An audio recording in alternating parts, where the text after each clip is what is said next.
언제 다시 주실지 아내가 있는가 신랑도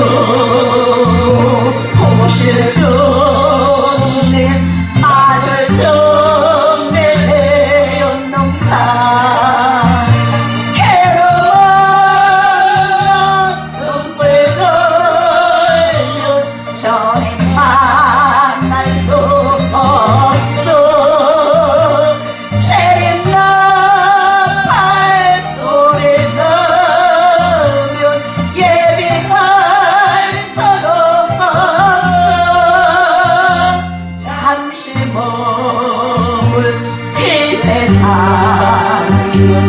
헛된 것을 버리네 전할 맛을 준비하게 한번더 높게 하라. 아멘. 도봉산 강명기도원 멘토링 보건방송 부흥발전되기를 예수 이름으로 기도하며 축복합니다. 할렐루야. 네, 오늘의 말씀은 찾아온 기회를 붙잡읍시다. 자, 우리 모두에게는 우리가 세상을 살아가면서 많은 사람에게, 많은 인생들에게는 기회가 있습니다. 어떤 기회란 어떠한 일이 성립될 수 있는 조건의 때를 말하는 거죠. 우리의 인생에 기회는 여러 번 옵니다. 그러나 몇 번이라고 말할 수는 없습니다. 좋은 능력을 가지고 있는 사람도 기회를 얻느냐 못 얻느냐에 따라 위대한 일을 하기도 하고 초라하게 비참하게 생을 마감하게 될 수도 있습니다. 옛날에 제가 아는 그 노처녀 아가씨가 있었습니다. 그는 좋은 대학을 나왔습니다. 그 당시에 이대에 나왔어요. 옛날에 똑똑하고 조신하고 인물은 보통이에요. 그런데 결혼을 안 하더라고요. 워낙 눈이 높아가지고. 그렇다고 해서 이렇다 할 만한 것도 아니고 그냥 그렇게 세상을 살아가더라고요. 그래서 사람들은 자신의 삶에 아주 좋은 기회가 오기를 소망하며 살아가는 겁니다. 그런데 우리는 기회가 찾아오는데 잡지를 못하는 겁니다.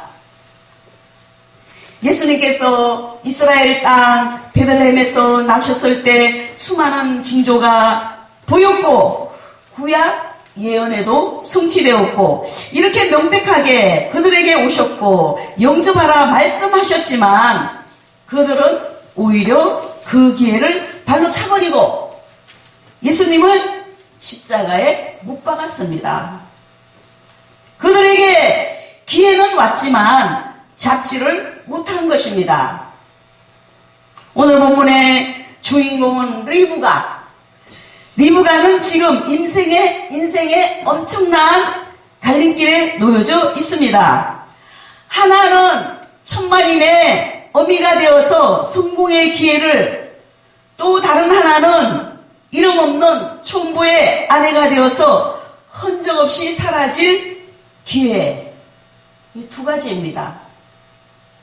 그러나 리브가는 자기 인생에 찾아온 단 한 번의 기회를 놓치지 않고 잡음으로 이스라엘의 천만인의 어미가 되는 놀라운 영광을 얻게 된 것입니다. 할렐루야! 이러한 기회를 찾기 위해서 필요한 것이 무엇인지 함께 잠시 은혜를 나누어 보겠습니다. 첫 번째, 하루하루를 충실하게 살아야 한다. 아멘. 크라이슬러라는 자동차 회사의 창업자인 월터 클라이슬러는 수많은 사람들이 인생에 절대 출세하지 못하는 이유는 기회가 문을 두드릴 때 뒤뜰에 나가 네 크로바를 찾았기 때문이다라고 말을 했습니다. 많은 그 처녀총각들이 결혼은 원하지만 하지 못하는 이 노총각 노처녀들, 일부는 사랑이 하늘에서 그저 뚝딱 떨어질 것으로 착각을 합니다. 결혼 자체가 고생이에요. 아이고. 주위를 돌아보지 않기 때문이에요. 모든 것을 좀 깨달아 봐야 되고 자신을 돌아봐야 되고 내가 눈이 이렇게 높은데 내가 얼마나 눈이 높은데 계속 눈 높아봐. 시집 못 가지. 자기의 눈높이가 요만이면은 시집을 가려면 눈높이를 요만큼 낮춰야 돼요. 그래야 결혼을 하는 겁니다. 할렐루야. 이처럼 주어진 삶에 충실하지 못하고 막연히 대박의 기회만을 노리는 사람은 호황된 사람이에요. 우리가 현실을 바로 알아야 돼요. 현실에 적응을 해야 되는 겁니다. 그것은 인생의 기회를 잡으려는 바람직한 태도가 아닙니다. 오늘 본문에 아브라함의 노종 엘리에셀은 저녁 때가 되어 여인들이 물을 길러 나올 때에 본 성읍에 이르게 됩니다. 당시 중동 지방은 낮에는 매우 무덥기 때문에 하루 아침 저녁으로 두 차례에 걸쳐서 우물에 물을 길러러 나갑니다. 굉장히 많이 붐빕니다. 그렇기 때문에 그 나라에는 그 당시에 우물이 귀했어요. 그러니까 한 우물에 가면은 여인들이 많이 복작복작 붐볐습니다. 그 와중에 엘리에셀은 자신뿐 아니라 낙타? 이 10필이나 넘는 낙타를 이 약대에게 물을 마신다는 것은 보통 건면하고 친절하지 않으면 불가능한 일일 것입니다. 근데 리브가의 건면성, 친절이 그로 인해서 이삭의 아내가 되게 하는 기회를 붙잡게 하였던 것입니다. 할렐루야. 우리는 삶에 충실해야 됩니다. 이처럼 하루하루의 삶에 충성스럽게 사는 것이야말로 하나님으로부터 오는 기회를 잡기 위해 필요한 가장 중요한 것입니다. 그래서 주어진 인생의 기회를 철저히 붙잡는 모두가 되어야 할 것입니다. 아직도 우리에게는 기회는 있습니다. 꼭 붙으세요. 할렐루야. 기도 많이 하고 영안이 활짝 열리고 주님을 믿으며 딱 붙들어서 그대로 꿈과 소망을 가지고 밀고 나가는 겁니다. 할렐루야. 두 번째, 두려움을 극복할 결단이 필요합니다. 지금 리브가는 신랑을 보지도 못했습니다. 그 집안 내력도 모릅니다. 또 먼 길을 가야 합니다. 친척이긴 하지만 어떠한 상황인지 전혀 모릅니다.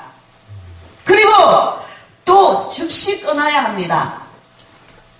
리브가는 결단을 내립니다. 과연 믿음의 조상 아브라함의 며느리가 되며 천만인의 어미가 될 결단과 믿음을 가졌다고 볼 수 있습니다. 우리는 정말 결단이 필요해요. 뭐문 하라는 안 되는 겁니다.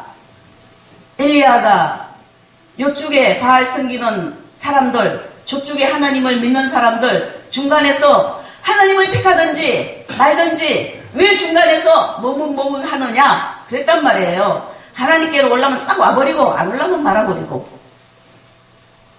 이처럼 기회는 용기 있는 결단이 필요합니다. 기회는 열흘 정도의 시간을 주지 않았습니다. 바로 지금 선택입니다.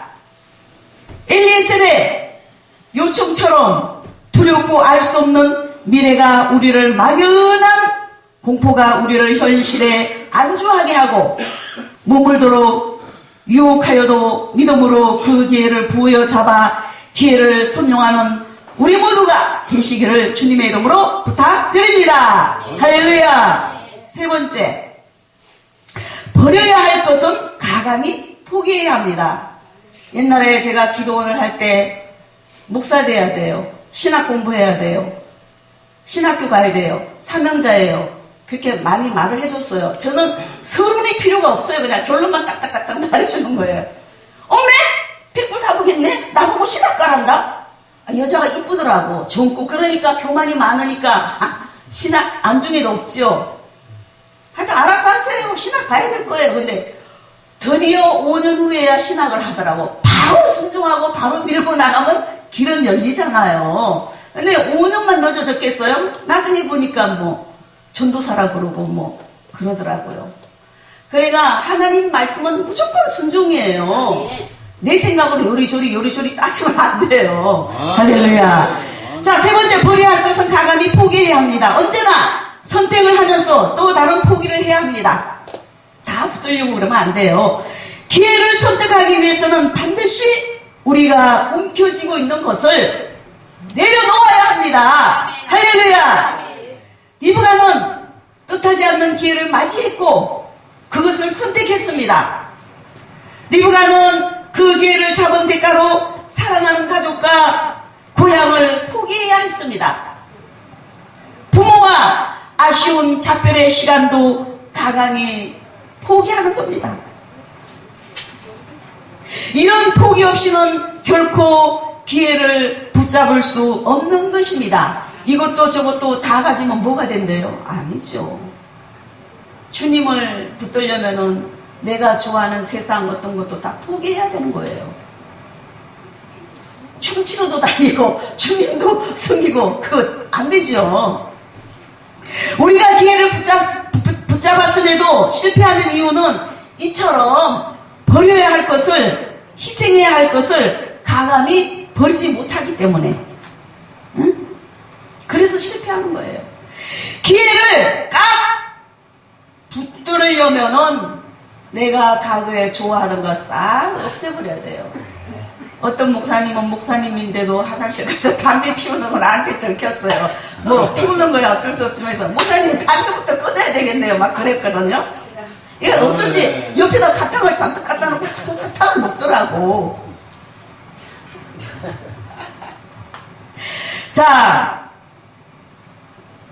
희생하지 않고 하나님께서 주신 기회를 붙잡을 수는 없습니다. 십자가를 지지 않고는 예수님을 따라서 살 수 없듯이 하나님께서 주시는 기회를 잡으려는 사람은 자신의 삶에 대한 포기가 있어야 하는 겁니다. 할렐루야. 우리의 삶, 시간, 노력, 즐거움, 의지 등과 가감히 버리고 기회를 꽉 붙잡고 살아가야 합니다. 하나님께 기회를 구하시기 전에 먼저 우리는 우리가 가진 것을 얼마나 포기할 수 있을 것인가, 그리고 얼마나 포기해 왔는지 생각해 보시기 바랍니다. 포기할 수 없는 사람에게 하나님의 기회는 무의미한 것이 될 수 있을 것입니다. 제가 1분만 간증을 할게요. 우리 신랑 목사님이 저를 위해서 금반지, 금팔찌를 맞춰놨대요. 저 이제 못 낄 것 같아요. 우리 여기 목사님, 노영사 목사님의 그 간증을 들으니까 저하고 똑같아요. 그리고 끼고 다니고 자꾸 하나님이 바치라 그래요. 이런 거는 아니거든요. 값이 없거든요. 몇만 원. 근데 요거는 이제 결혼 반지고 팔라 그러면 똥값이에요. 그러니까 이런 거 바치라 소리 안 해요. 금반지만 끼웠다 하면은, 금팔찌만 끼웠다 하면 바치라 그래요. 바쳐야 돼요. 그래서 진짜 안 할 거예요. 안 낄 거예요. 오늘 리브가는 어떻게 희생의 기회를 잘 선용하고 잘 붙잡았는지 생각해 보았습니다. 우리는 먼저 준비, 각오가 되어 있어야 합니다. 그리하여서 리브가처럼 천만인의 의미 다시 바꾸어서 말씀드리면은 주님께서 함께 하시고 만사형통 축복 함께 하시고 우리가 영육간에 만복이 넘쳐나시기를 예수님 이름으로 축원드립니다. 할렐루야. 감사합니다. 아멘.